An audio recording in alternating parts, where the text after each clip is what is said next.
Texas pledge. Honor the Texas flag. I pledge allegiance to thee, Texas, one state under God, one and indivisible. Let us pray. Lord, we come to you tonight thankful for all that you've done for us and all of our blessings. Lord, in these times, remind us just to stop and listen to you and let you guide us in our decision making. Lord, we love you and we thank you for all you've done for our kids. In your name we pray. Amen. Amen. Student spotlights. Tonight we've got a couple of 8th grade boys that we want to honor to begin with on their great performance on the 7th grade math STAR test. Listen to these numbers. So Nicholas Davenport grew 37% from his previous score, and Bryson Stevens grew 49%. And so TDA, they're always talking about student growth, student growth, student growth, and boy, they sure did it. They did a great job, and we're sure proud of them. And when you grow by that much, it means you put in a lot of hard work and effort and dedication, so we're certainly proud of those two men. So we'll go ahead and have Nicholas come on up, and Bryson. I don't think he's quite here yet. I know that they're planning on coming. Okay. Yeah, but Bryson's here. Yep, we'll honor Bryson. If Nicholas comes in, we'll get him later. Bryson, come on up. Susie, you want to come up to the picture? You're going to be in the newspaper.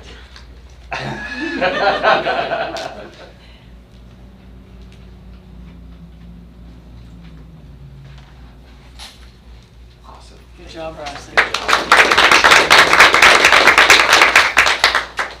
And we also want to honor a young man in high school, a senior, Joshua Appleman. Joshua is ranked either first or second all the time when we're tracking all the GPAs. He's up there at the very top of his class. And he's had a lot of other honors. He's drum major. He's been a huge part of the band's success these last few years that they've gone to state. But tonight we want to honor him specifically for his outstanding exam scores, specifically a 1,300 on the PSAT, 33 on the ACT, and 1,380 on the SAT. So those outstanding scores earned him the College Board's Rural and Small Town Recognition Award and School Recognition Award for us. And also, I might add, I was talking to Joshua in the parking lot the other day. I tried to get him to become a teacher. I don't know if he told you guys this. But he volunteers, I guess as a PAL, in one of the special needs classrooms at the intermediate, and does wonderfully. I just happened to be in there. He goes up to the front of the classroom and is basically just teaching, and he's just a total natural. Totally natural. He could probably do it next year if he wanted to. So we may ask you to do that. But Joshua, all the academics, the extracurriculars, the band, but tonight specifically those high college entrance exam scores getting some national recognition. So we're sure proud of Joshua. And he is part of the entertainment at Hornet football games. Yes. I love it. We're watching you on the roller coaster. I always wait for the roller coaster. That's right. Yeah, well, Joshua, come on up. And he's also, your grandmother is Miss Graham, isn't it? Miss Graham is your grandmother, right? Yes, Linda Graham is his grandmother. So he's bound to be a teacher now.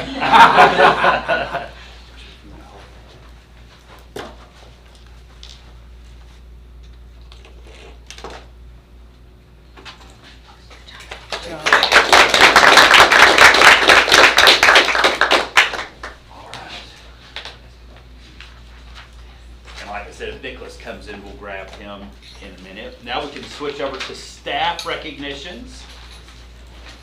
We had an intermediate y'all. An intermediate student have a seizure towards the beginning of the school year. And our staff, they're so humble, they don't want to be recognized for helping him. But they really made a kind of a tense, stressful situation very calm, and they did do a really good job. And specifically, it was Laura Winkler, Scott Campbell, Michelle Richardson, Jenna Herblin, Tobias Moore, and Jose Sanchez. You know, they recognized that he was having a medical crisis. And so they acted very quickly. They did little things from grabbing paperwork and supplies to making sure the rest of the staff was aware of the situation, telling the principals, hey, we need to put the campus on a hold so that he has some privacy while we'll get him from point A to point B. And so the good news is the student made a full and fast recovery. And he's now an office aide, so he won't be any sort of strenuous exercise because his body can't take that. And so, but he is kind of the face of the campus now. He's up in the front and helping, and a great young man, isn't he, Angie? He's a great kid. But again, I'd like to, for these folks, Scott Campbell, if he's here, Laura Winkler, Jenna Herbelin, Michelle Richardson. She was here. Michelle was here. Jose Michelle. Sanchez and Tobias Moore. Are any of those guys? I saw Jose here. Michelle. Yeah.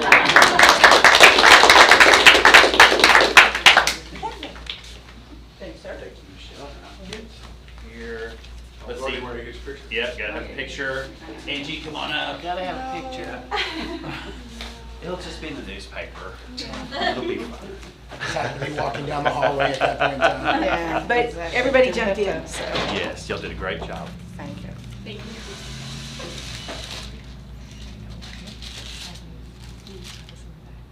Thanks. Thank you guys. For those of you who don't know, Michelle is Johnny Weaver's daughter, and so Michelle's taking over junior high coordinator, and has done a great job. Big part of our basketball program now, and we're glad you're here, Michelle. Thank you. Yeah, Appreciate it. thank you. Seeing that there's no one here to make public comments on any of the items that are not on the agenda, I go to the consent agenda. The consent agenda are those items that we just pass on through by voting yes and not listening to them unless a school board member wants to hear them. Minutes of the August meeting, minutes of the August 26th and 18th meetings, financial statements as of August 31st, bills and payrolls for August 2025, quarterly investment reports as of August 31st, vital signs report, food service report, contribution to drug-free senior party, contribution to junior senior prom. Does anybody else want to pull one of those? Do I hear a motion that we accept them? Okay, Lloyd, do I hear a second? Okay, Calvin, all in favor? Now we go to info items. The first one is an update on cost options for May bond election. And we have the whole team here from Huckabee. This is Mike Boyle. He's the lead architect. And of course, we've got our own homegrown, Britt Winkler is here. And then Tracy Marlin is sitting next to him. Tracy's part of the, helps with all the PR and the passing of the bond and the campaigning. So I've got a clicker here, Mike, if you want it. Yeah.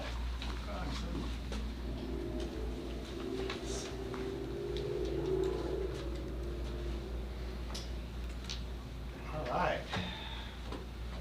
Well, appreciate y'all taking some time for us tonight. And we wanted to start with a high-level overview just so you get an understanding of where we're at in the process, because there have been a few different board meetings that you've had some updates, and you might be wondering, is this design done? Are we ready to go out to vote on this? So looking at this roadmap, this is just to give you a general idea of what that timeline looks like. So y'all have been doing a discernment process during the summer and kind of gathering information. And so now that we're in September going into October, we're really getting into that point where you can start doing the community engagement. And so that really is about talking to the community about the needs and the wants, and having those conversations and really starting to define what that bond program might look like. We'll also talk a little bit about starting design now ahead of the bond election and what that does for you in terms of saving on time and some costs associated with inflation or construction escalation. So if we were to follow a linear planning process, this is generally what it would look like. And we can come back to any of these slides that y'all want, but just to kind of show that we'd start out in the planning process, educating the voters, going out to vote, selling your bond, and then really getting into the design, the bidding, and the construction piece. Well, what we're looking at instead is, can we compress that timeline to be more efficient and stretch your tax dollars even further? And so the idea is that we start the design at that same time that we're engaging with the community, engaging with your stakeholders, and that would mean community members, that would mean parents, teachers, staff, to really identify what does that bond program look like, make sure that whatever design ultimately comes out of that is really of those needs, so that we're listening to the end users of those facilities. And so that would allow essentially projects to be, let's say, bid ready or even shovel ready. So by the time you have your election, you go through and you canvass the vote, and you sell those bonds, you're ready to then award a construction contract to the contractor so they can get started, instead of waiting another 9-12 months to then start the design. So that will help with your escalation costs on construction, because we know things aren't getting cheaper, right? They only get more expensive as time goes on. And so we're trying to save some dollars going ahead. So here's where we're at on the planning and design piece. So on July 21st, you did approve Huckabee as your architect. We've been going through drafting an agreement. Your attorney for the district has reviewed that, made some comments, and sent that back to us. And so now we're going to get into that point when we start the bond planning process with you and start the design at the same time. So we'll go through programming and planning to figure out what those parts and pieces need to be for design, and ultimately come back to you along the way for review and approval of the design as it moves forward. So looking at the design process, we have what we call pre-design, schematic design, design development, and construction documents. And so we're in that first phase, that pre-design phase. And so as we come to you with additional information in the future, we'll have more detailed schedules, so you'll know what to expect and know when you need to make decisions and what staff is doing behind the scenes as well. So just real roughly looking at that design schedule, looking at a pre-design or programming phase for the next couple months, moving into schematic design, wrapping that up towards the end of the year or beginning of 2026, moving into design development, ultimately putting your bond election in May of 2026. And we'll certainly look for opportunities to even possibly accelerate the design to get even further along. The other advantage to having design done early is that your voters have a better understanding of what you're actually coming to them to ask for. A lot of times you go for a school bond and it's just very generic language. Oh, we're going to do some stuff at the junior high. Oh, we're going to do some athletic improvements. And they want to see, what does that actually look like? What am I approving? What are my tax dollars going towards? So you're going to have the advantage of having that information to share with the community and your voters. And at any point along this presentation, feel free to stop me if we want to back up, if you've got some detailed questions, or we can hit questions at the end. The other piece of this is you did approve doing a construction manager at risk as your construction delivery method. That's the terminology that's the legal term. But basically that means that you're going to hire your contractor early as well. And so what that allows you to do is they can be a collaborative partner early on with the district and with us as a designer. And so they can give us feedback on constructability concerns, cost concerns. They can make recommendations on cost savings and really help with the overall schedule. And so we'll work with them throughout the design process as a partner. And it's especially helpful when you have renovation and addition projects, because there's a lot of things that you want to be able to uncover before they become surprises during the construction phase. And so they will help with that process. And so on the pre-construction services side, they can help investigate existing building conditions, do reviews of our documents, help with the schedule, and really help with some early cost estimating. They'll go out to actual subcontractors and suppliers and get some preliminary numbers so that it's not a surprise when we actually go out for those competitive bids at the end of the process. We know that we're tracking well and can move forward with that. And they will ultimately, the construction manager will solicit bids from multiple subcontractors, so it'll remain competitive on that side. Of course, y'all have such a good, strong construction community in this region. You know, they'll be able to draw from suppliers and subs from this region as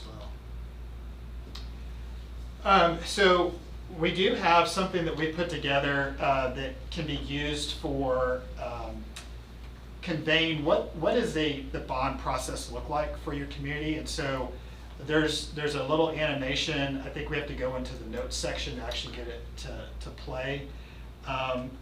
But it's a little cartoonish, but it allows people, whether they're students or adults, members of the community at all aspects, to kind of understand what does it look like to develop a bond.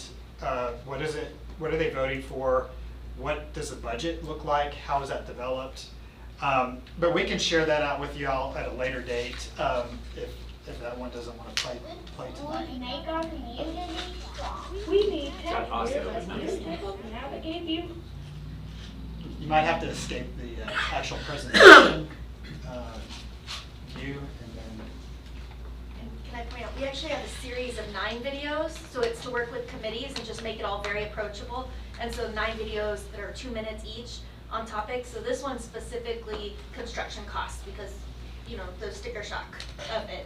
And so this one's specifically how construction costs work. But we have 9 videos on different topics for committees or community members to And if it doesn't want to play tonight, we'll share that information out with y'all separately. But as Tracy said, there's a different series of videos. There's even some that kind of help explain school finance, because we know that's really complicated and hard to understand, how you can have different buckets of revenue that can be spent on different things and so forth. So just looking at it in a non-animated version, how do you build a project budget?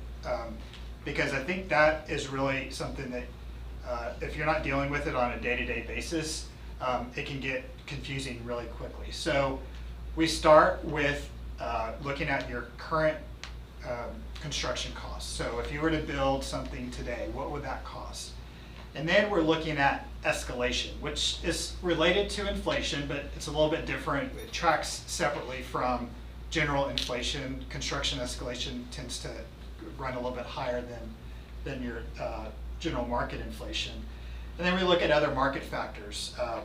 These days, we'd be looking at what's the impact of tariffs. Are there any long lead items or shortage of supplies in different areas? Are there other things going on in this region that are creating a very competitive bidding environment, or one that makes it difficult to find labor? So we look at all those things to develop your total construction cost. And then once we have your total construction costs, we look at several other things. We look at a general category that we call soft costs. So that's your building permits, your professional design fees for architects, engineers, surveyors, testing of materials during construction phase. Then we look at furniture, fixtures, and equipment, also known as FF&E. Just like in the school world, architects and engineers, we've got a lot of lingo and abbreviations for things, so we'll try not to bog you down in too much of that language. But that's looking at the furniture that goes into the classrooms, some of your equipment. Basically, if you built a model of your building and you shook it, what are the things that are going to fall out? That's kind of your FF&E. Technology, so that could be anything from actual student devices to projectors and screens and digital displays in a building. Then we look at site prep costs, and we look at contingency because there's always going to be some unexpected things that come up. And so it's the responsible thing to do is to identify a pot of money that can come into play for those unexpected things that always come up on projects. And then you can also use that for enhancements along the way. If you don't have to touch that, you say, hey, there was this little bit of work that we wanted to do, but we didn't think we could afford it. Could we go ahead and add it now that we have some savings? And so that gives you your total turnkey, total project budget. That's a lot of information, kind of drinking from a fire hose. So I'm gonna pause here to see if anybody has any questions or comments so far before I kind of move in deeper into the presentation.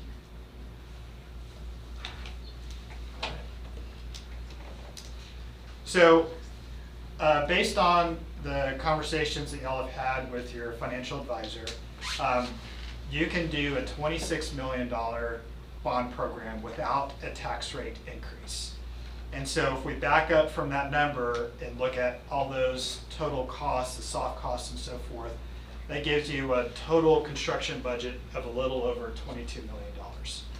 And so that is what we've been kind of working from in terms of developing scope and cost estimates and really trying to stick to that number. And that's a number that the construction manager will also work from when they are hired and come on board. And so what does that look like? Well, right now, as a snapshot in time, we've gone through and we've identified all of those potential projects and what can fit within that overall $26 million program of about $22 million in construction costs.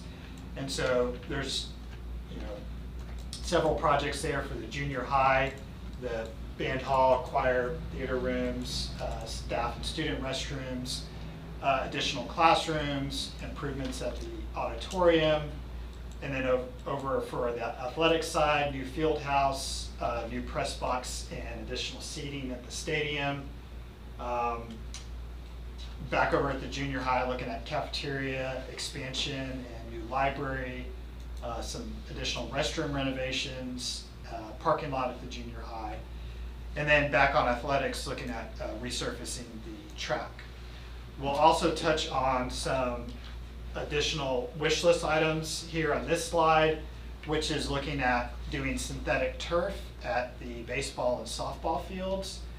Looking at two different options there, one that basically just does the synthetic turf at the infield area, keeps natural grass at the outfield area, and then one that does synthetic turf over the whole area. Doing a more comprehensive renovation to the auditorium at the junior high, and then potentially looking at band instruments and storage, and then some miscellaneous cosmetic repairs over at the admin area of the junior high. And so I think there's going to be some additional information about sources of funding for some of these things moving forward. But just know that part of the bond planning process is going through this whole list and vetting that. So it can evolve over time. You might have a committee that comes and makes a recommendation to the board. Ultimately, it's the board's decision about what goes forward to the voters for a bond election. And so, you might make some changes along the way, and we're here to support you in that effort and give you the data and information you need to be successful in that effort. With that, I'll ask again if y'all have any questions, sir. So basically, the big thing that y'all were asking for last time would be how much would it cost to turf the baseball and the softball field in its entirety, and how much to do the auditorium, just kind of a la carte pricing.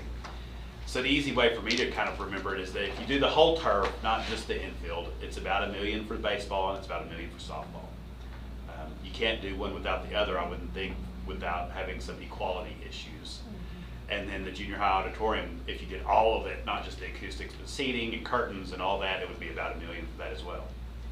So Leanne's the next one up to talk to you a little bit about what's in the fund balance. What do you have to play with as far as if you want to do some of these things out of the savings account? Some other things to think about possibly would be if what we put in the bond package and what we put, if you'll want to do some of the things out of our savings account.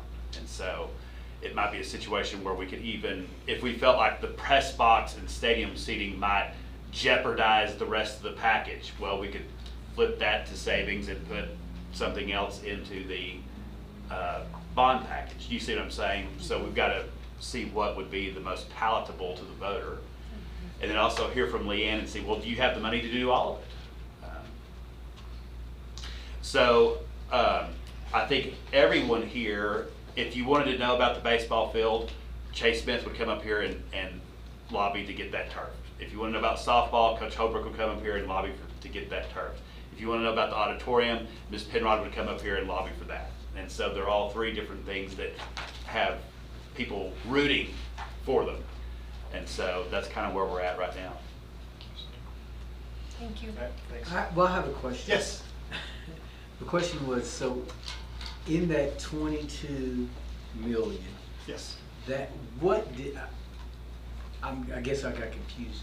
What does that include? That does not include the turf, No. No. that's Correct. what you're saying? Right, so this list up here does not include the synthetic turf at baseball or softball. Right. It includes some renovations at the junior high auditorium, but mostly just addressing sound quality issues, not replacing seats or doing other major items. Okay. And Mike, then- okay. Mike did find something favorable in kind of his cost projections. He was able to, because things are looking a little bit better, he was able to slip the running track in. So resurfacing the running track is no small project. It's over $300,000. But he was able to include that now in the cost. Correct. We had initially hoped that it was more of just a nice, inexpensive resurfacing, but it looks like it needs to really be torn off and It's 12 years old. redone. So we actually had a sports consultant come out and evaluate it recently and put together some costs on that. So Another question, I'm Yes. sorry. This is what you were saying, that you can go outside to do the turf and, right. So if the board so chose, you could potentially do this out of fund balance, these items on here, or you could say, you know what, we're going to assign a lower priority to one of the items on this list up here on this big spreadsheet, and we're going to pull one of these out and put synthetic turf in there or full auditorium. That's at the board's discretion. I will say the one thing I do want to note is for the football stadium, because of the law regarding stadiums and seat counts, that would have to be its own bond proposition, separate from everything else. So that could be good or bad, right? It could be that becomes a target, or it could be people like, yes, now I can vote on, things that are more strictly academic and vote against the stadium, or vice versa. So there are certain things that the state does require to get pulled out as their own bond propositions. And y'all aren't deciding tonight on the Yeah. baseball, softball, auditorium. Y'all have got to have time to mull that over, and so, but we're just presenting that to you. But then Leanne would present on the fund balance numbers, just so you'll have more information. And then after Leanne gets, Mike will be back on the spotlight, and we'll talk about the contract, approving that, or if you, the decision tonight would be if you're willing to go ahead and pre-approve us to allocate the 7.5% of the project to go ahead and get them working on the design to beat inflation. So that's your big decision tonight. Mr. Ford, did I answer your previous questions? Yes, yes. Okay, I just want to make sure. thank you. I have a question about the budgeting on the site prep. Why is it into your soft costs instead of on your construction costs? It's really not, the diagram here was just, this is kind of just a generic representation, because sometimes you have some sites that have a lot of infrastructure things that need to be brought to the site. Maybe they don't have utilities, or maybe there's some road extensions. So we just identify that generically, sometimes that becomes such a big dollar item that we want to break it out. In the case of the work that y'all are contemplating, that's not really relevant. Yeah, that's what I was just wondering why it was broken out of Yes. the construction part. Yeah. Well, Mike, thank you. All right. That's very Good job. good. And now we'll hear from Leanne on the fund balance, which is tightly related to this.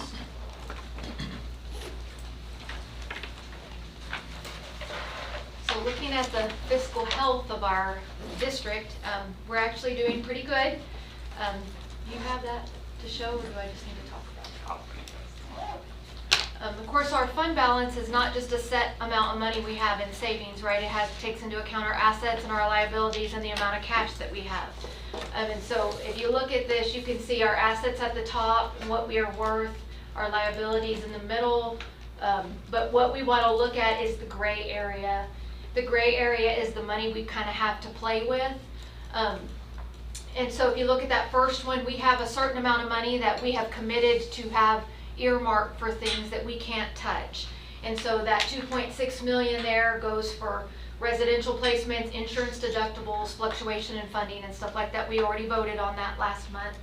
And then the other 500,000 is just in case we have any major capital acquisitions or facility projects. So that's earmarked and put away.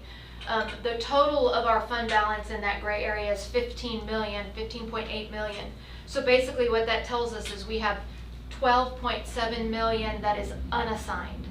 So we have right at 12.7 million that we can play with.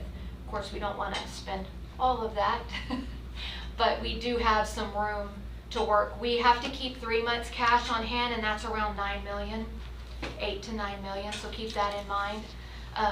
But we do have the rest of that to work with and to play with.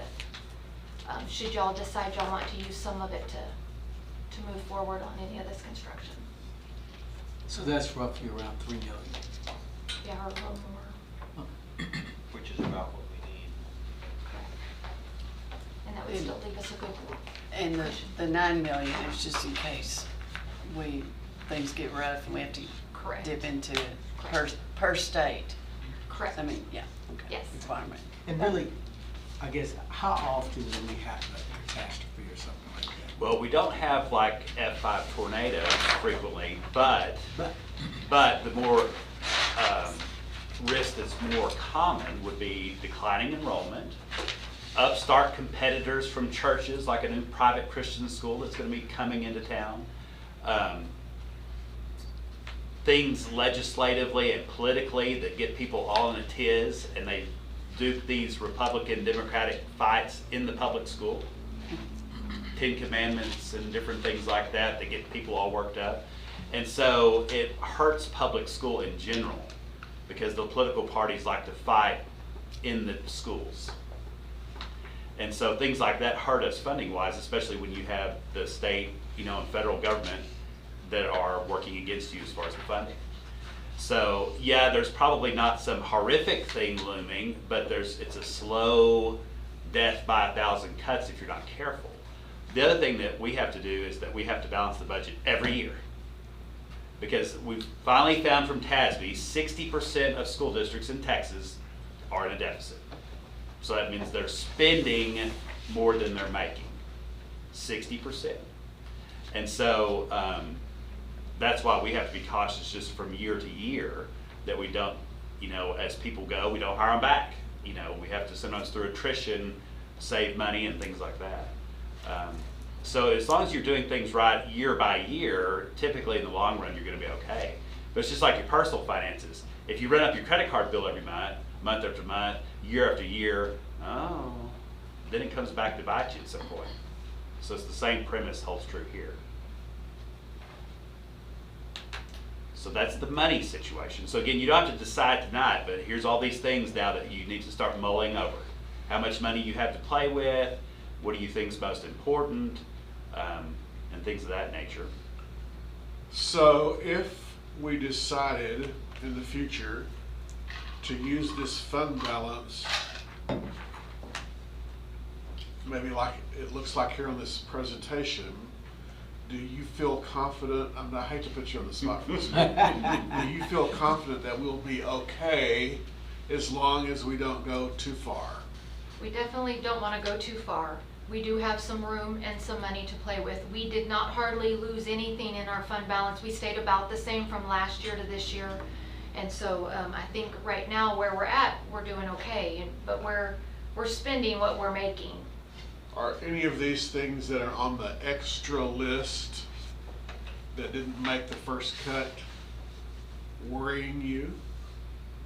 I mean, like the turf and things like that. I mean, you feel confident about those? I feel like we have to just be very careful that we don't get carried away, like other things come up and more things get put on the list, because I think it's probably about all we could do comfortably, in my opinion, is what we already have on there.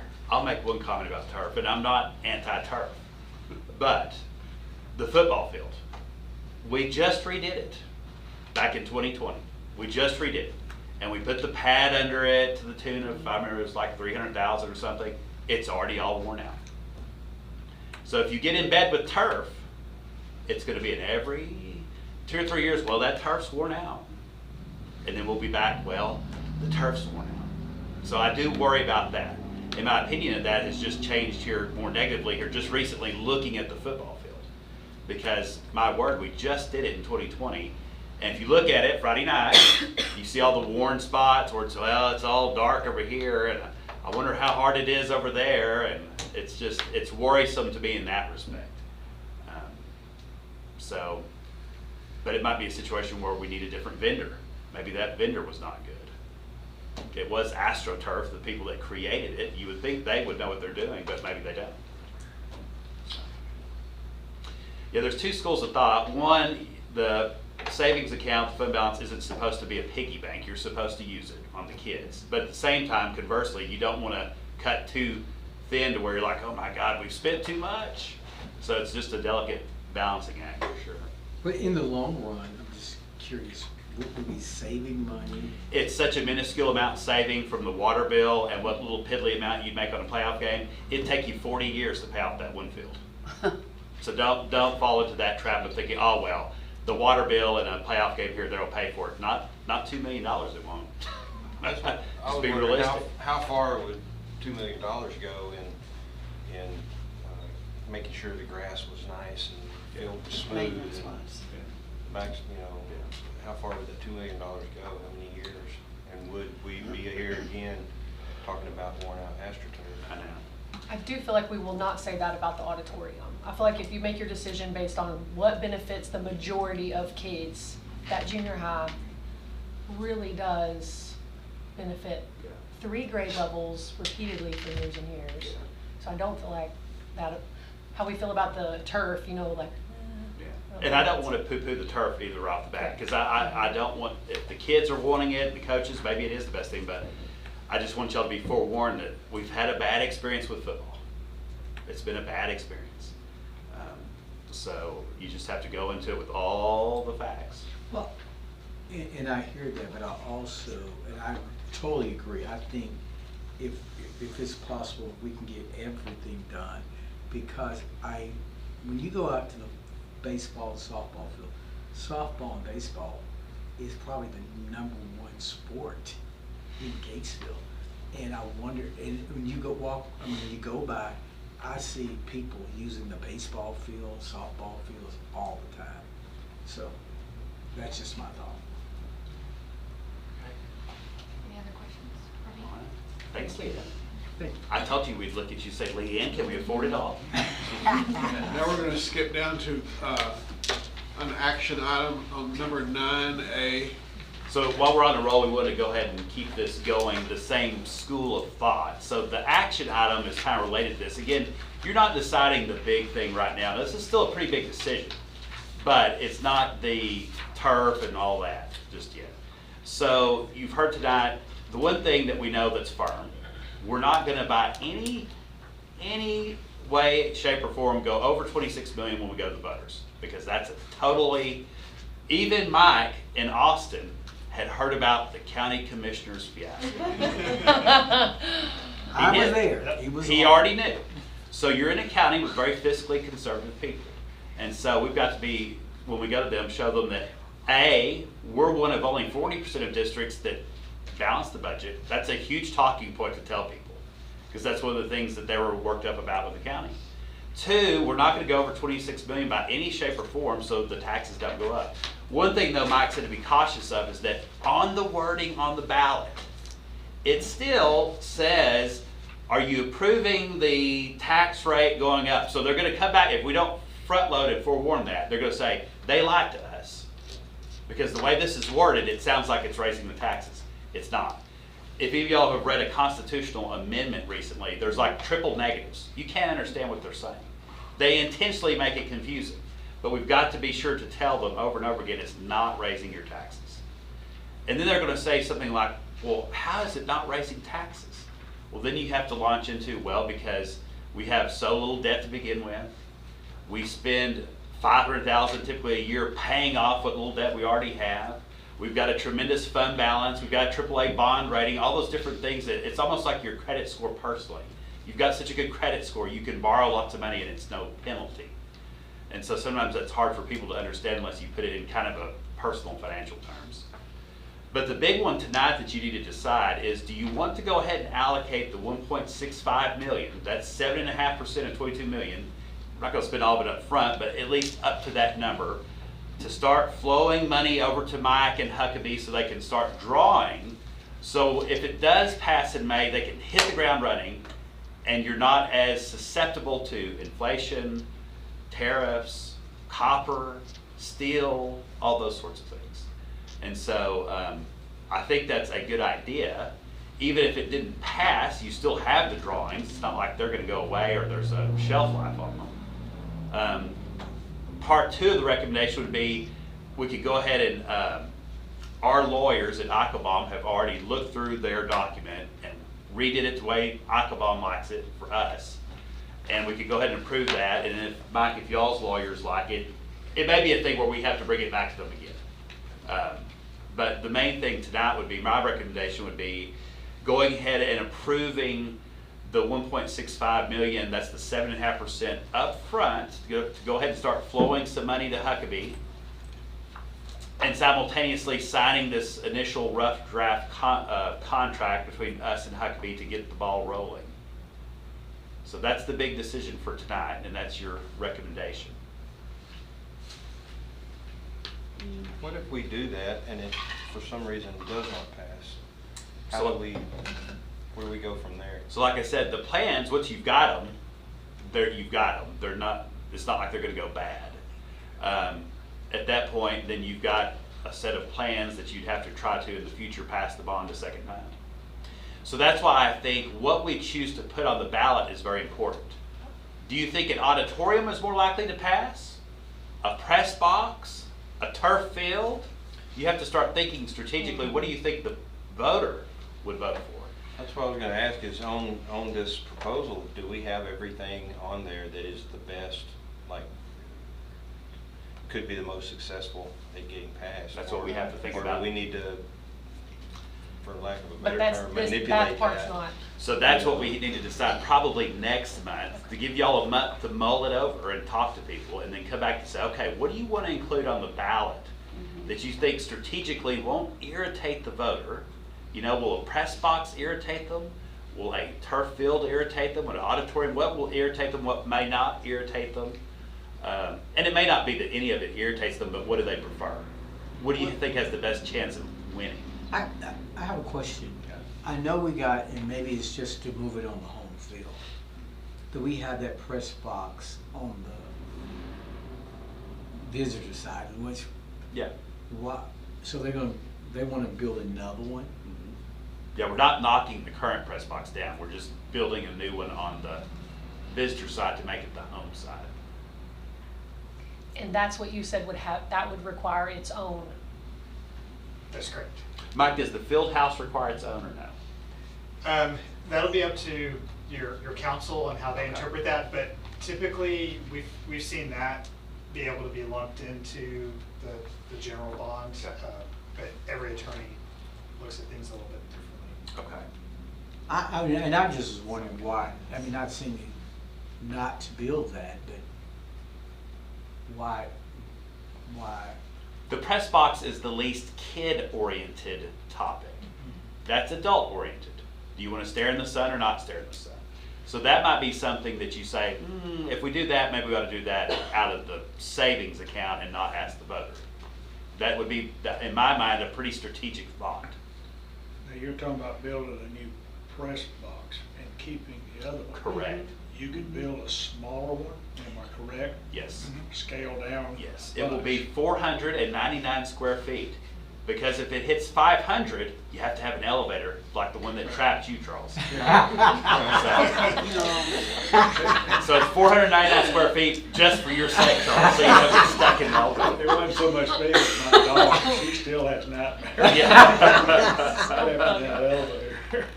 At that time, is there a possibility of having donations from, like, the Chevrolet place and The Hobson banks family. and Yes. I don't know about that. But I'm just saying that I mean, can we put those donations towards the Sure. press box at Yeah. some point without having to even pull from our funds? I will tell you, recently, I do the band announcing, and then Glen Rose, the press box is on the visitor side. Mhm. I All wonder of about it. that, does it have to be? That's mine. And I asked them why, and they said because they didn't want to include it in the stadium renovation. Because they didn't think the voters would like 2 press boxes, one on each side. So it was the old stadium there. They did the weird thing, they went from west to east, opposite of what we're doing, and added on, and so now their fans all look into the sun. But they left, yeah, I think it was way too expensive to build that onto that because of the elevation. I think there's a ravine behind it or something, I don't know what, but they said it worked just fine. And another thing you'll have to get Sure, it's used nice for the visiting team. Yeah. You may have to get used to over the next few months telling people no. Almost every day, someone comes up to me and says, well, while we're doing this, that's how it starts. While we're doing this, what if we go ahead and add this to it? No. No. Okay. No. Tax increase? No, because- No. Anything else? No. So my recommendation is on the floor. I'll make the motion. I'll second. Okay, we have a motion to accept this proposal from Mary Ann, seconded by Calvin. Do I hear any more discussion? All in favor? Okay, you're hired. Thank you, guys. I told them they could leave now. Athletic department numbers.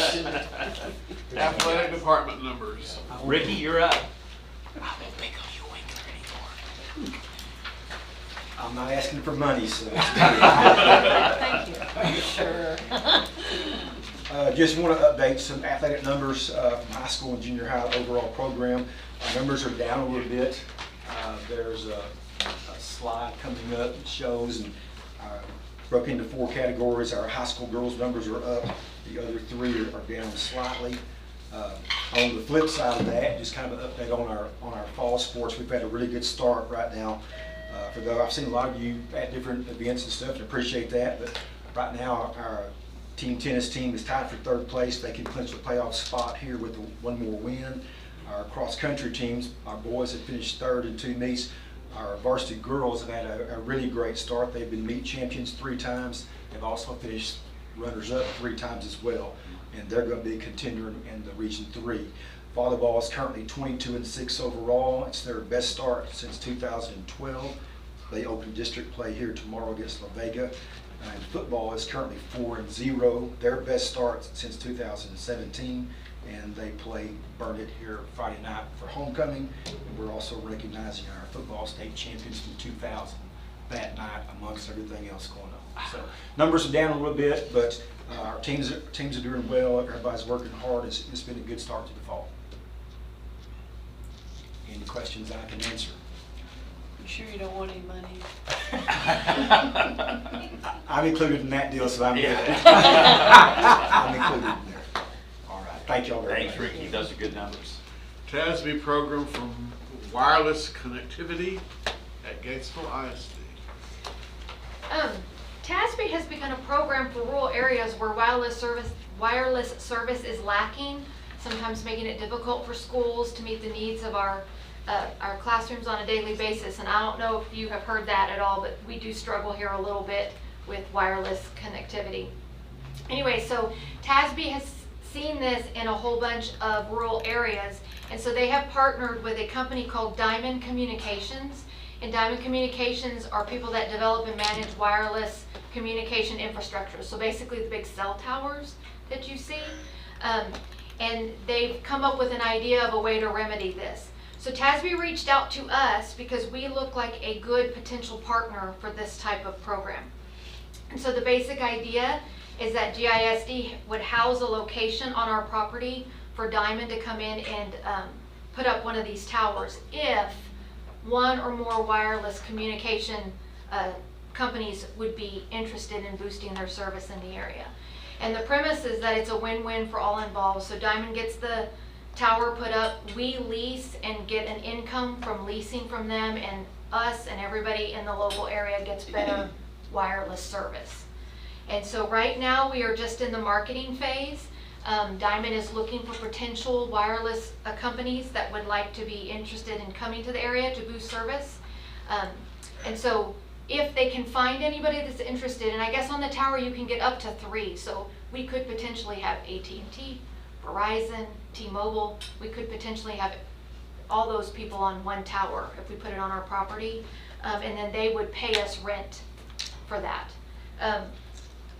Anyway, right now we are looking at seeing if anybody is interested in that, and that's all we're doing, that's all we've committed to. They're marketing to see if there's someone interested. If there is, then they will come here and they will present to you what that looks like and all the details that go with that, and then we could make a decision on if we wanted to be part of the program or not. But I wanted y'all to be aware that they have reached out to us and that they are looking to see if we have any interested parties. Leanne, tell them why they picked Gatesville. If you look, I gave you the slides. They show the service for AT&T, for Verizon, and for T-Mobile, and it is not. Red and yellow is bad, and you can see the red and orange, how we just sit in a terrible place for all of them. There's AT&T, and then the next one is Verizon, if you scroll down. Oh, sorry. See the red and orange, and then there's T-Mobile, all red and orange. And the reason that we are really good candidates for this is we actually have a school district that is in the city center, basically. The places that have their schools outside of the community have a harder time getting people to want to come in because it only helps the school. But because we are in the city limits, then they think we're a good potential partner because people will want to bring in their service, boost their service for the town also. So it would work, it would help the town and us all at the same time. If they were to do it, Leanne, is this what they would pay us? Correct. Chart here? So if you look, if we have only 1 or 2, we get 30%. If we get a third, we get 40% of that one. So you can see they just gave like an idea of you got 1, and then the second year you got a second one, and then the third year you got a third one. Cumulative over 10 years, that's like a potential of $300,000 of revenue for us. So we get a monthly rent of $2,500 for each one of those at 30%. Where would you put that? Or, I mean, they probably haven't even thought about where to put it. They actually Or said did that they? we probably have some decent spots because they have to come in and they put it in, and they have to put a fence around it. I wanna say they said 400 feet on each side, but don't quote me on that because I'm just trying to remember. Maybe over by the softball field, maybe over somewhere near the Cross-country area. cross-country area, over there. or It's kind of in that lot no man's over by land. the- yeah, it would Close be. to the softball bank, field, is that kinda, lot? yeah. Yeah. Yeah. Oh, So their idea is it's somewhere close to a public road where they don't have to get in and amongst the kids. So, and I don't, Would Not by the they, bus barn. would we still be paying then for Wi-Fi for the school, or would we get it for free? we would not. All we would gain would be the better service and rent I see. is what we would gain. They also have the ability, once, we were talking about how we struggle inside the buildings to have good service. And they said you can't really boost something you don't have outside. But if the tower were to come in and give us stronger service, then we would have a better potential of boosting wireless into the inside of our buildings. So and we don't know if anybody will be interested, but that is what they're doing right now. They're marketing to see. And then if they can get any interest, then they will come and present it to y'all, and then we can decide if we want to be a part. And I think part of that would be coming and saying, this is the locations that we think would be the best place. So that's the only downside, is that it's 400, did you say, square feet? Yeah, I think so. I Off think that's of what it is. property. Correct. That's our downside. They fence it, they put it, everything. Mhm. And if you saw that one picture go by, they have different things that they can do if we don't want it to look like a tower. But then that just takes less revenue from us if we make it pretty. Some of them are able to put it on top of buildings, but we don't have a building tall enough. So it would have to be a tower that sits on the ground. The tree would be too much, huh? That would look kind of cute there. Anyway, it's an interesting If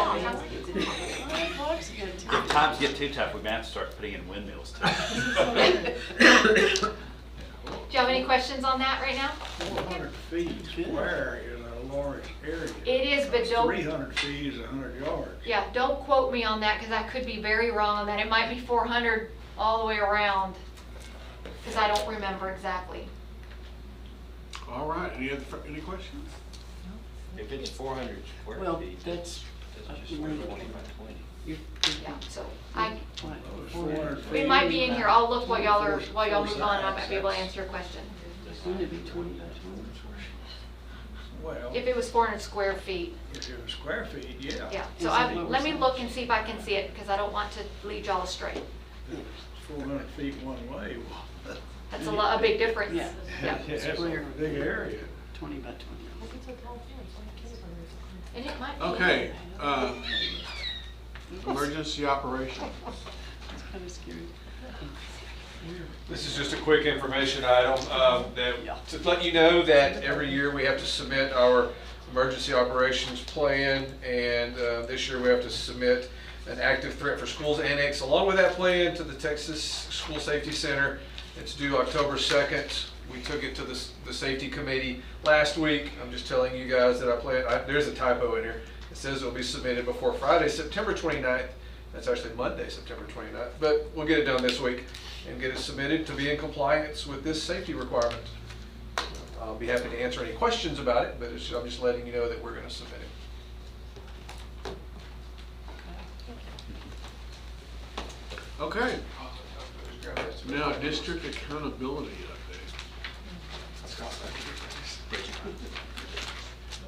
God, it's anxious.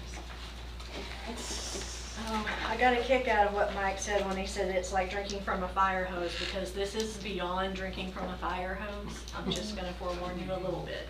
So, in case you're not aware, in the accountability world, we have been in limbo for several years now. And so we're gonna talk a little bit about the history of that. You guys have this here, but let's just back up a little bit. So STAR replaces tax back in 2012. Of course, this was just to make sure that we are aligned and more rigorous, and so that we can create more college and career ready adults. Then we include our A through F accountability system starting in 2017, where those letter grades are assigned. At one point, it was like percentage based. So we had, out of all of the schools, maybe 50% hit a letter and upward. It's not the case nowadays, okay? Then 2020, COVID hits, ultimate pandemic on all fronts. Those of you who were in education at that time, it was the worst of times for us as far as getting anything out of our kids. When we talk about, availability of resources, handing out packets, we made paper copies. I mean, it was horrendous. And it was also difficult to show any kind of growth whatsoever. So that was a setback, and the state saw that. So for that reason, we didn't have results or ratings for that 2021 school year. Then they start messing with STAR. Okay, so then they come up with the STAR 2.0, what they called the redesign. And so again, we want more than just a multiple choice answers. That's too easy. That's too easy. Okay, however, I'm just going to mention the rest of the United States was still doing multiple choice questions. Okay, so they want to make sure that we are, again, building on that rigor. So what we saw was a lot of changes from 2022 on. So the legal woes are, people, and it just kind of started with a small group, but it really dealt with the accountability system changes in the calculations. So not only, so certain districts were upset about it, they felt like there wasn't enough time given to districts to understand and really swallow what the new accountability system would look like. They also mentioned this was the time when short constructed responses were added to the testing. This is when everything went online. This is also when they're expecting third graders to know how to type. Okay, so again, all of these concerns and complaints from different districts. So all of that to say, you know, I mean, we're talking about the different question types, and all of this went to the judge, a judge. They could not decide on anything, okay? So that kind of just left us in a, oh well, you know. We were able to do district ratings through the Region Center for the last year, but we could not release that. We talked about it amongst ourselves and that kind of thing, but again, it wasn't something that we could release to the public. So at that point, now July 2025, this appellate court reverses the ruling and says, oh yeah, we need to have this transparency for everyone to make sure that you know what kind of education your students are receiving. So that's the reason why all of a sudden I'm here to explain some accountability, okay? Long story short, I will tell you the accountability manual itself for this year is 180 something pages, okay? I'm not going to go into all that detail, but I just want to, in a nutshell, kind of tell you a little bit about it so that it's not a simple explanation, but at least you'll have a better understanding of the parts and pieces to it, okay? So there are actually 3 domains that we are dealing with whenever we're looking at overall ratings for the state of Texas. So one, we have academic achievement or student achievement. This is performance across STAR tests. So any and all STAR tests. So for, you know, elementary, we've only got math and reading, and then we move forward with intermediate, having math, reading, and science for 5th grade. And then junior high is the same kind of thing. We've got science in the 8th grade. And then at the high school level, we have end of courses, end of course exams. So STAR kind of, when I mention STAR, please know when I'm talking about high school, end of course and STAR are the same thing. So whenever you're looking at this one, you're just looking at STAR achievement for the lower campuses. But whenever you're talking about the high school, I'll get a little pointer, okay. It's showing STAR counts 40%, college, career, military readiness counts 40%, and then the graduation rate for the year prior, okay? So ultimately what you're doing is you're looking at those kids who, there are 4 levels that they could meet, did not meet, okay? Approaches, meets, and masters. So when you're looking at this, you notice that the students here are approaching, meeting, or mastering, and you divide all of that to get a component score, and then a component score you have to scale, okay? Same thing with high school, that 40% for STAR is calculated the same way. And then you're looking at some indicators. And I listed some of them, I didn't list all of them, but indicators include, you know, TSI, which those are tests as far as showing that they're ready for college. ACT, SAT criteria, taking dual credit classes on RAMPS classes, having an industry-based certification, and then military enrollment through DD4 forms. Military enrollment is not going to be decided, like most kids don't know at the beginning of their senior year that they're going to be going into the military. So this is a year progress after the fact that they graduate. So it complicates some things. All right, and then your grad rate is the highest of the 4, 5, or 6 year graduation rates. So that's really kind of complicated, right? Would you say? Would you agree? Okay. So that's only one piece. Now we get into the school progress, academic growth. Of course, growth would just mean the expectation the kid would grow a year's worth within the year, okay? And what this one does is it's looking at growth points just for math and reading. So we're not looking at science, we're not looking at social studies now. And it's important to know that because again, like you can't just say, oh, we did overall we did well on our STAR. You may have bombed all your science tests and then done really well in your math. So it's not something that's easily understood. And then the other piece is you get bonus points for accelerated instruction, okay? So bonus points basically if a kid did not meet last year and they approached or higher, then they're going to be receiving bonus points because they got out of that did not meet category, okay? In addition to just a point for growth. So at most, a kid could gain 1.25 points, okay? Sounds complicated, I know. I'm trying to just kind of in a nutshell simplify some things. And again, it's one of those things where it's different for the lower campuses versus the high school campus. The other part to domain 2 is relative performance. So basically you're looking at districts or campuses that have similar economically disadvantaged percentage numbers, okay?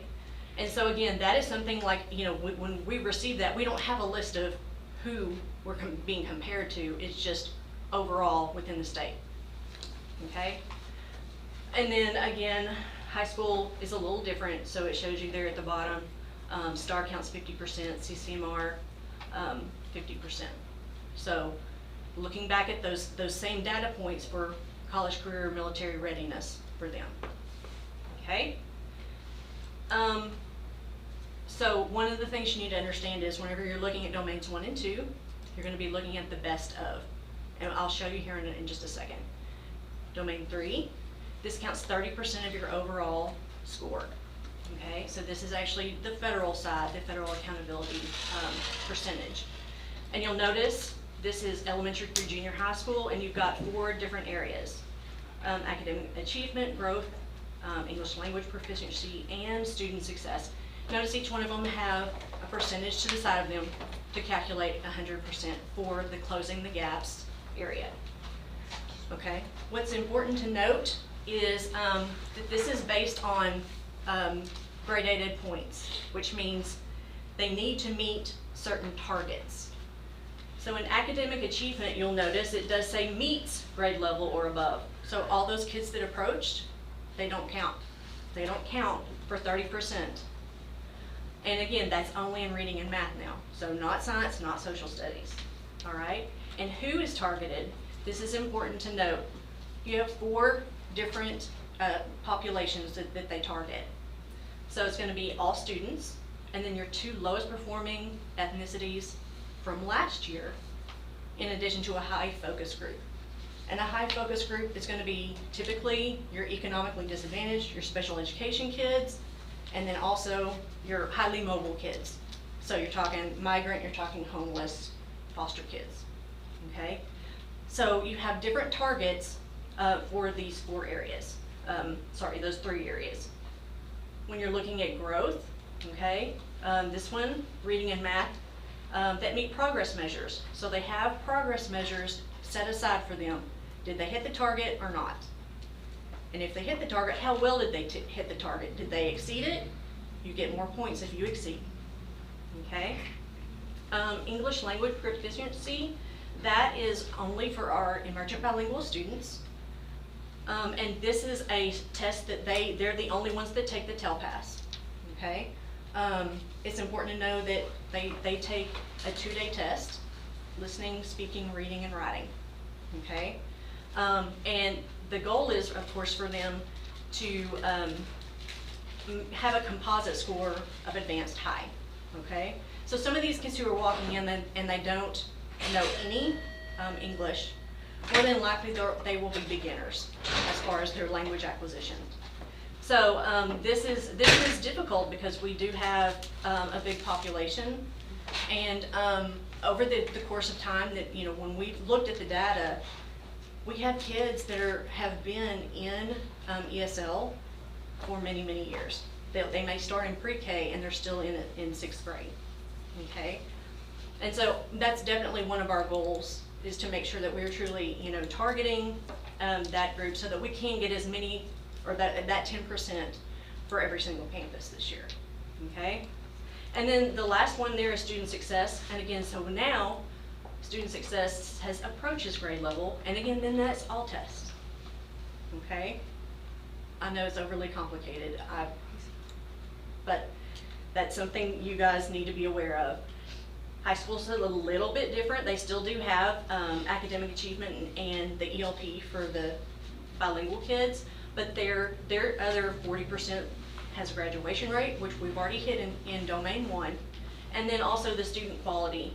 That's graduates and non-graduated 12th graders who earned some sort of a CCMR point, okay? So it's interesting to see because sometimes your 2 lowest performing, you need to know, used to be a group size was 25 kids, okay? Now a group size is 10. So if you have 10 ESL kids in the 9th grade, that's automatically, I mean, it's gonna be one of our targets. So the magic number is now 10 instead of 25. And again, we have populations that are coming and going, and we continue to get a strong group of either, we've had some foreign exchange students, we've had Guatemalan families, like, you know, we have kind of influxes of that type of thing. So just something for you guys to know. So when you're looking at a calculation at a glance, all right, like I told you, this is domain 1, student achievement, and this is just an example. Then this is domain 2, A and B. What you're doing is you're taking the best of. So if we had a scale score of 71 in domain 1, and we had here 72 and 75, we're taking the best of from this group, which would be a 75. Then we're looking at, okay, the better of the student achievement or the part B, which would be that 75. So we're taking the highest one. And that's going to count 70% of our rating. Okay, so when you think about it, it's more star related, hitting those targets, and making sure that, you know, we are on level with the economically disadvantaged that are in comparison with us. And then that federal piece, that closing the gaps, that is a direct 30%. Like, there's no better of, best of. It is what it is. And so again, you would multiply 78 times 0.3 to get your 23.4, add that score together, and then you would have your overall rating. It's a lot, okay? So again, are you up against the wall as far as, is the hose completely knocked you to the wall, or does that make sense overall? Because I know blank stares. It's a lot. I feel like this is a stupid question, but since you said we're up against the wall, I'm gonna go ahead and like this as host. We've been host. Wait, you said that there was, if they didn't meet, I forget what it was, like in the younger grades, not high school. You said that if they weren't meets or achieves, they didn't count. Where are they? Well, I just meant in that percentage. Like they were not counting in that percentage. So like going back to, okay. You know, like meets grade level or above. So all those kids that are approaching, they're not going to count in that part. Oh, okay. We don't receive credit for them because they didn't meet or above the standard. Okay, so now we're just going to kind of talk a little bit about campus ratings over the last couple of years. So when you're looking at this, again, you're kind of reading down. In 2023, this is elementary. Their overall rating was a B. In 24, it was a B, and in 25 this year, we received an 81. And then they have some distinctions down here as far as being post-secondary ready, just having those kids prepared. And then also in the closing the gaps area. And again, that's just, again, like wherever they're from, they're making sure that they're grasping the concepts. So again, it's hard for elementary because they're one grade level. So they're not ever able to show growth because they don't have comparison from year to the next. Does that make sense? Mm-hmm. Okay. So it's just important to note that, you know, one grade in those two tests for elementary, okay? So now we get to intermediate. In 2023, we were at a 71, in 24, a 68, and this year we're at a 68 as well. So if you look across student achievement, if you really think about it, student achievement is like 70%, okay? When we're looking at this. 70%. And so we're keeping steady in that regard. The school progress, remember, this is one of those areas where we're looking at some targets and we're not meeting those targets, okay? And it is more difficult, and I can speak from experience, it is more difficult to have third graders who show a lot of success and then come to fourth grade and they're still trying to show the growth. So say a kid scored an 80 in the third grade, just throwing out a number, scored an 80 on the test, okay? It's hard to show that growth if they don't hit 80. Does that make sense? So it's difficult too, and again, I'm speaking because of experience. Intermediate's tough because you do have a secondary grade in an elementary campus. So really, you're kind of running two different schedules. You have to kind of fight with the sixth grade bunch and making sure band and choir fit in, and you're juggling all these things. And then you've still got elementary age students there as well, who sometimes we may have limited resources as far as people to come in and help with the interventions, with dyslexia, with all these growing numbers of, some populations that we just may not have the numbers to truly fill all of the need, okay? And the other thing too is dyslexia has not always been under the special education umbrella. And so that is new for us there as well. And so when we're looking at targeted support and improvement, what we do is we end up having to do what they call a LIP. It's a local improvement plan. And so we're targeting what we need to as far as how are we going to get these kids from point A to point B? How are we going to get them over this hump? And Angie, I don't know if you want to speak. Yeah. So in talking to staff, there was kind of a lack of understanding of how did we get here. So we actually spent some time today. We had that work day this morning going over and breaking down, these are the numbers and this is how we got, and then looking at this is the percent of kids that need to grow to get us here, we've set a lofty goal of a B. If we can accomplish these things, we'll be at a B. We've also put data in students' hands.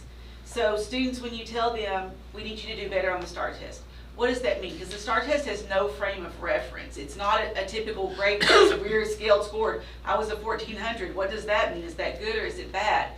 So what I did is I pulled all that data, and teachers have been able to share with students. Last year, you were at this, and you got 14 questions right. To move to just the next level, you need to get 2 more questions. We've taken some of, hopefully, that anxiety off of students of, it's not I have to get them all right. I just have to grow a little bit. If I can get 2, last year I got 14 questions right, if I get 16 questions right, so hopefully they'll feel confident that I can get 16, and if that confidence builds, some of that anxiety wanes, they're probably going to even outperform that. So that's our goal. So we're just kids know the data, we're sharing that data with parents, teachers know, they've looked at those sub-pops. So it's not just African American students, it's Calvin Ford.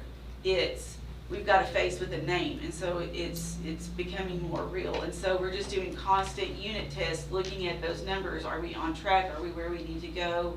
And just keeping really fine-tuning that grasp on data. So another thing, historically, when we're talking about the lowest of the economically disadvantaged groups and those focus groups, it typically has been white and Hispanic. And so Angie mentioned African American, they hit that 25 number. And so now we're looking at, okay, so where did they fall? And now they become a target group for us, okay? When we talk about targets, we are actually not just targeting those specific groups, we're targeting all students. Because again, growth is growth. And so you just make sure that you are aware of, we're not just growing, we're not just picking and choosing who we're trying to grow. All right, junior high school, for these last 3 years, 87 in 23, 75 in 24, and then this year they hit, they were at an 80. So again, we go back into some of this post-secondary readiness, just making sure, preparing those kids, closing the gaps, and then science. And then 24 and 25, they also got accolades for their science scores, and typically that is in like the top 25%. Okay? And then high school, 23 we had a 78, 24 86, and 25 we maintained our 86. So we're doing some really good things here. There are distinctions, top 25% in the comparative academic growth measure, and then they showed really a lot of strength in their ELA department, and that top 25 again comparative academic growth. So we have a lot of great things going. Okay, overall in our district. Our kids are good kids. That is something that we don't, not everybody can say. We have compliant kids for the most part. And so we just want to build on that confidence and know we're being successful, okay? Overall, you want to take a look here. You do see that we are increasing our scores. We definitely have grown, and again, and it is going to take some time. I mean, it can't just be overnight. But we definitely are looking forward, and again, one of our goals is definitely to hit a B, for sure, overall within the district. We have definitely some campus goals that are targeting all those different growth areas. We need to target some of those subpopulations that will definitely increase and enhance our ratings. Making sure that we're building that confidence to show the growth in our STAR success, and making sure that we're trying to hit those long-term targets, especially in math and reading. I'm sure that you guys heard, we had a really big push for reading for the last probably 8 or 10 years. And we're doing, better in our reading, and now, basically the state is the one telling us that we suck at math. So that's kind of the next wind. We're going to be working a lot in our math departments. Okay, so this is just an information item. I know it was lengthy. I know it's a lot, but I just kind of needed to present this to you guys, and that's what I've got. So, Okay. Thank you. You're welcome. Liz, 93% of our kids are college career military ready. Yeah, so for 2025, 93%. And what was the state average? We outscored the state and region average by about 8 points. Got a screenshot of it. It was pretty cool to see. We put a lot of eggs in our basket in that area in the last couple of years. Made a lot of changes as far as an admin team, as far as what we let juniors and seniors allow themselves to do with their schedules. We kind of tighten the reins when it comes to, well, I'm an upperclassman, so I'd like to kind of fall off the wagon here when it comes to a pathway that I've been exploring. We've just been making sure that they commit to their pathways, that they get certified, because that's definitely an area that we have control of within the school day. And then also placing emphasis on the academic piece, because it's like this, there's this combination that we want to make sure that while we have the kids underneath our roof, that we are making sure that they are successful in as many areas as we can touch before they graduate. And so They did so well, Region 12 did a shout out for y'all. they knew, we'd asked a lot of questions in the last few years, and so they knew based off our questions that we were trying to shift what we were doing. And so when they got a sampling of what the overall rating was, they reached out to me and told me, you've had some growth, I know you have put a lot of work into that. They didn't give me the number at that point, and then when they released it, it was at 93%. And then Whitney Crothers was at a training last week, and she was able to get the comparison to the region and the state, and we were about 7 to 8 points higher than that average too. Yay. Good. Any other questions? Oh, I'll make one comment. Yeah. Because, and I know Liz is extremely proud of what happened at what's going on at the high school, but your end goal is to educate the student their entire enrollment in Gatesville ISD. So you start in 3rd grade and you work and you work and you work and you work and you work, and then you get to what you see in the high school. And that takes elementary, it takes intermediate, it takes junior high, and it takes high school people working tirelessly to get there. And when you see kind of a little bump in the road when you are in intermediate school, it's like if you're teaching someone private lessons and they're early learners, they're not going to be able to play those more extensive pieces as well as they will when they get a little bit older. But I'm going to start teaching them all the components that they need. So there's a lot of hard work going on everywhere from K through 12 to be able to get what we have when they actually walk out onto the stage and receive what they have. So don't ever think that just because maybe there's a D somewhere or there's a B somewhere or there's a C somewhere, that hard work and good work is not going on. It's all just a process of getting them to the end result. And the end result is good. And you did a good job of tackling it head on today. And you never ever stop trying to figure out all the different ways you can to get students to learn, all kinds of students. Highland Park had a 96 or so, I think, for the district. Why do you think that is? Really, money. Yeah. Probably the richest school in the state. I would like to say that the presentation of all of that information was incredible, even though a lot of it was.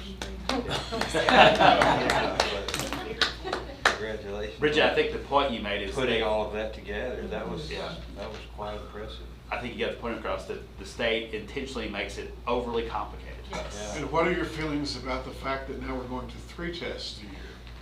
Well, I mean, from what I've heard, it appears right now they're just talking about that none of them are going to count other than the final one, which sounds a lot like what we're doing already. So, I don't have Just nice okay. things to say. Who knows by the time it gets out? All right, any more questions? Now we're going to move to action items. And we've already done A. B is House Bill 3. This math is a whole lot easier than what we just went through. This is By the a way, thank compliance you, Bridget, piece. that was amazing. Thank you. This is a compliance piece. Back in 2019, House Bill 3 stated that school boards have to approve a 5-year long-range plan for 3rd grade math reading and high school CCMR, so on the bookend parts of it. And so we just finished up the first 5-year plan in 2025, so we're starting our next 5-year plan that goes to 2029. And we have to set up goals along the way. And we ended on all test takers for 3rd grade reading at 59%, and our 2025 goal was 58%. So we beat that goal according to the taper plan. I know you're looking like, well, wait a minute, we talked about all those different percentages. All the different math that we talked about, we're talking about just all test takers on the taper report. And so we've got a goal of 59%. We're going to start there. We're going to add 3% increments each year until we get to 2029. And then in math, our ending goal was supposed to be 59%, and we came up with 56%. And we're going to add 3% for each year until we get to 2029. And why 3%, you ask? Thank you for asking that question. So 3% seems to be something that is achievable because we achieved it in reading, but it's also a challenge because we did not achieve that in math, so we're a little bit short in math. And so we just followed that same increments into this next 5-year plan, and we go 3% starting with what we actually scored in 2025, and we'll move forward. Each year we will look at this plan and be able to evaluate and change some things if we need to as we go through. But if you think about each year, you have a new group of kids with a new test taking, so some years you hit the mark, some years you don't, and you do fluctuate throughout that 5 years. And so we're pretty much staying with that 3% because it was a challenge for us, and we also achieved it at the same time. Now our CCMR, College and Career Military Readiness, that we ended with back on our 23-24 taper report, because that's the last time it was reported to us officially on that report, we ended at an 84.9. And we heard tonight that we're sitting at 93%. So this is something that we'll have to look at as we move forward. But the goal that I'm presenting to you today is a 1.5% increase in growth over the next 5 years for each of those years. Because the higher score you have, the more growth you have at 85%, it's harder to make more gains that way. But as you can see, we've already hit some gains. And so I put down an increment of 1.5 for each year moving forward from now until 2029. And as we go through, we'll evaluate, because are we going to be at 93% next year, or the year after that? It kind of fluctuates, and we'll check and see. But the strategies that we put in place that are working for the CCMR is making sure that we have, embedded curriculum to help us pass the readiness test for college. Then also we're partnering with Region 12 that has preparatory programs for college for math and English. And so there's things that we're putting in place along the way to help us get those points. And we can always change those strategies, but the goals we think are set are pretty consistent with what we've achieved in the past at 3% and 1.5%. These will be posted on the web. It's a 5-year plan, and then we'll address our strategies and stuff yearly as we need to go through. So the recommendation is to approve the goals as presented to be in compliance with House Bill 3, and that's set up with 3% and 1.5% on the high school CCMR. Any questions or discussion? Do I hear a motion to accept this? Okay, Marianne, second. Okay, Cheyenne. All in favor? Approved. Thank you. Okay, scholarships. I'm going to be up here for a while. I got a few, maybe not a long time, but I've got the next 3 or 4 things to talk about. The first one is the VIEW Scholarship Program that I want to present to you guys tonight. This is a scholarship program that's designed to link students with what are called provisional scholarships, and those are merit-based scholarships. The best example I can give for us in Gatesville is we have an agreement with Tarleton that if you're in a certain class rank, you have a certain GPA, or you have a certain college admission test score, you automatically qualify for scholarships at Tarleton. Well, this program finds colleges across the United States that have similar merit-based scholarships, and it links the students with those scholarship opportunities.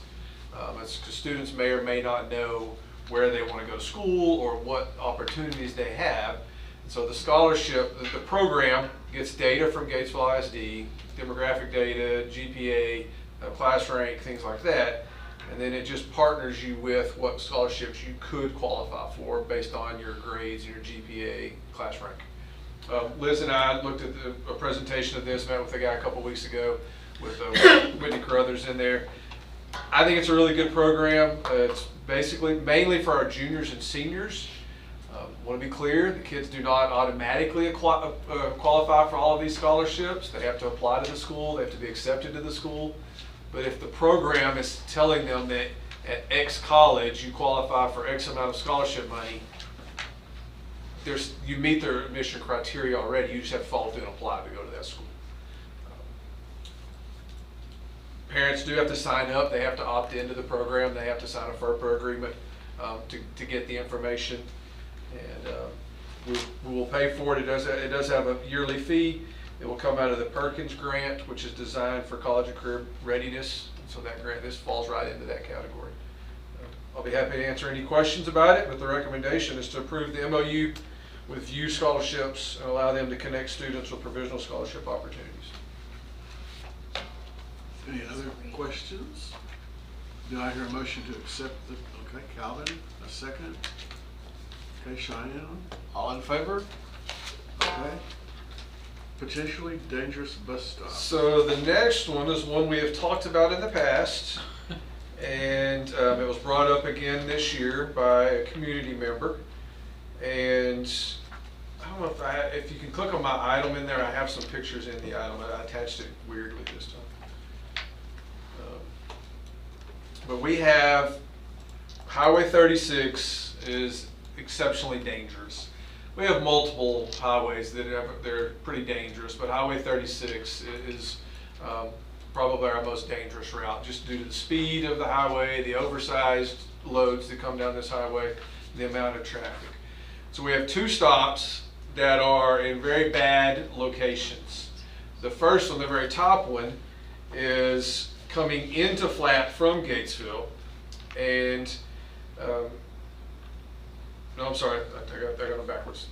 The top one is coming towards Gatesville from Flat, and the picture is looking from the bus stop backwards towards Flat. And you can barely see behind the red cars an 18-wheeler coming, and it's down below the hill. This stop is, if you're coming from Flat and you know where the turnoff on 1829 is, there's a short turn lane there. Just last week, Chris Rainey was driving a special ed bus coming back into town. 15 was at this stop, making a stop.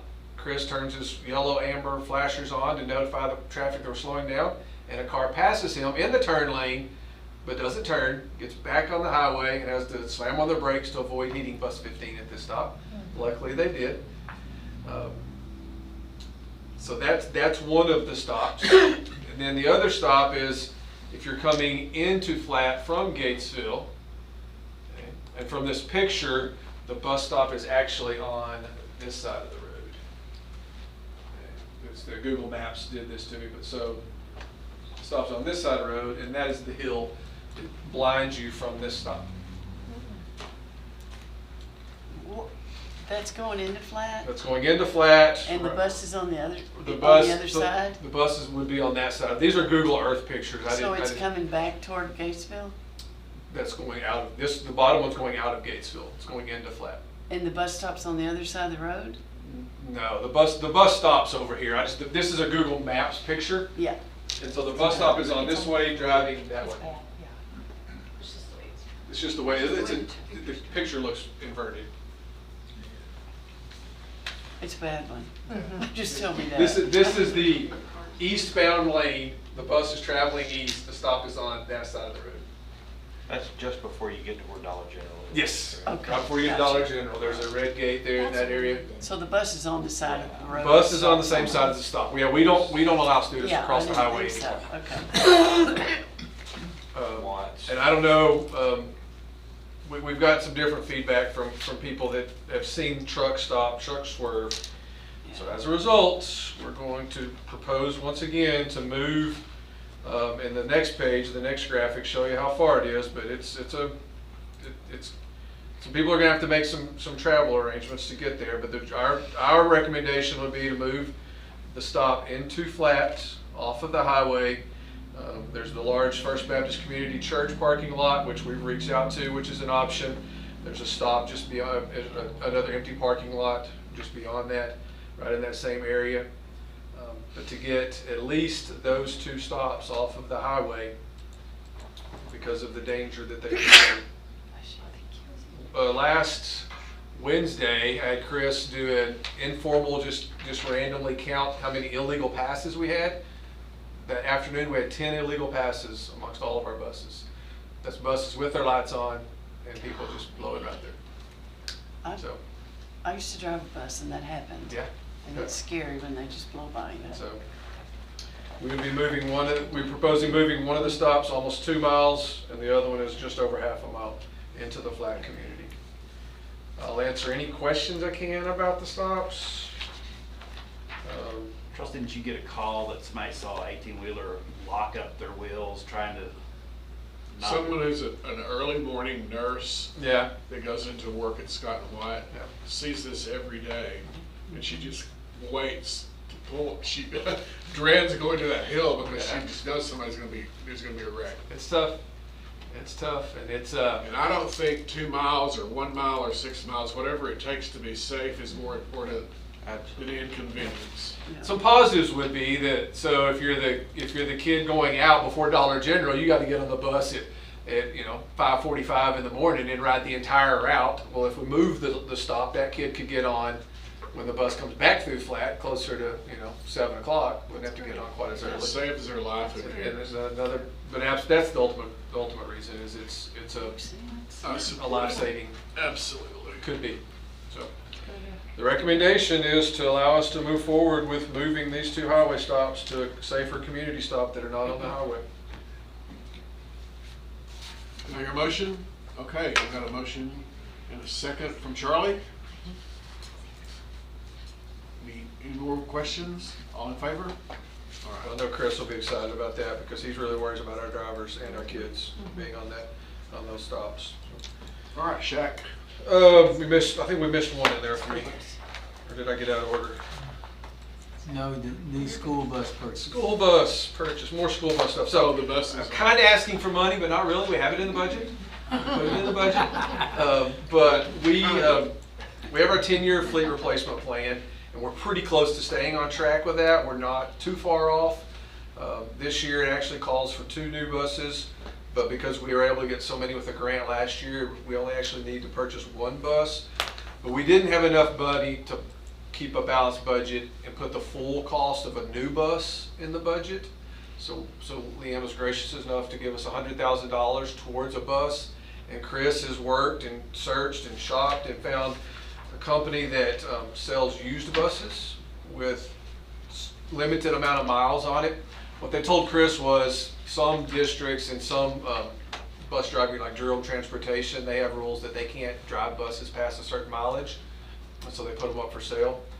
And an example would be one that we found is a 2020 with I think 60,000 miles on it, and it was going to be $95,000.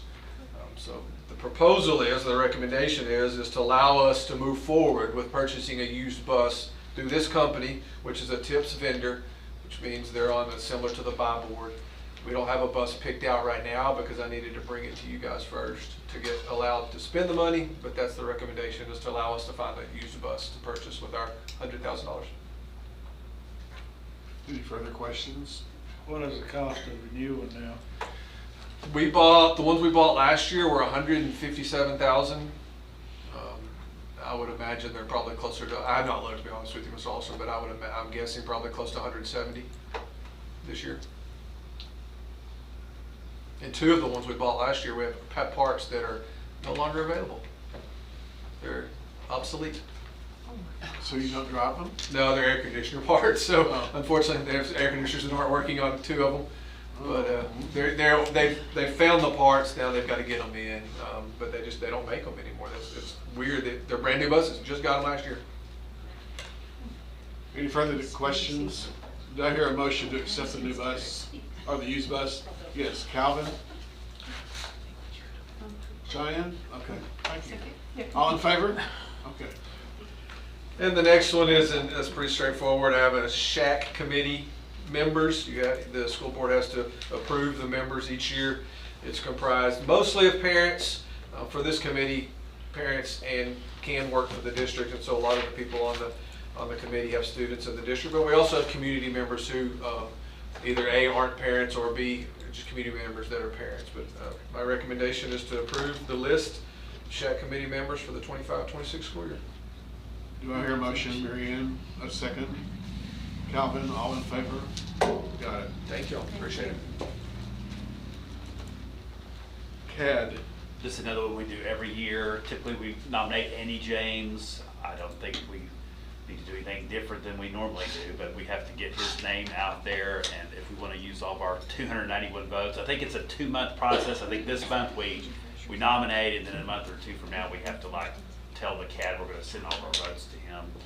But I would recommend that JSD nominate Andy James by resolution for appointment to the board of directors at the Coryell Central Appraisal District. Andy's an 06 graduate. He's worked at Front Porch Realty. He's been our guy that we nominate every year, so I think he's a good rep. Any questions? Do I hear a motion? Okay, Cheyenne. Do I hear a second, Mary Ann? The third, I'm sorry. All in favor? Okay, you got it. And library. So this one's going to be on every agenda, and we don't have a list for you this month. Intermediate's probably the closest. You have to post the list that you want to buy for 30 days on the web. So parents have a 30-day period to comment on if you want them to buy Charlotte's Web or not. Then after that 30 days, then we can bring it to you to approve. Then they can ultimately finally buy the books. And so they're trying to be comprehensive in their list, because even if the hardback and the paperback of the same book have a different ISBN, you got to get them separately approved. So anyway, it's a silly rule, but we're trying to abide by them. So nothing on this month's, but it'll be reoccurring every month. Do I hear a motion? There's no motion. Oh, this is not a vote.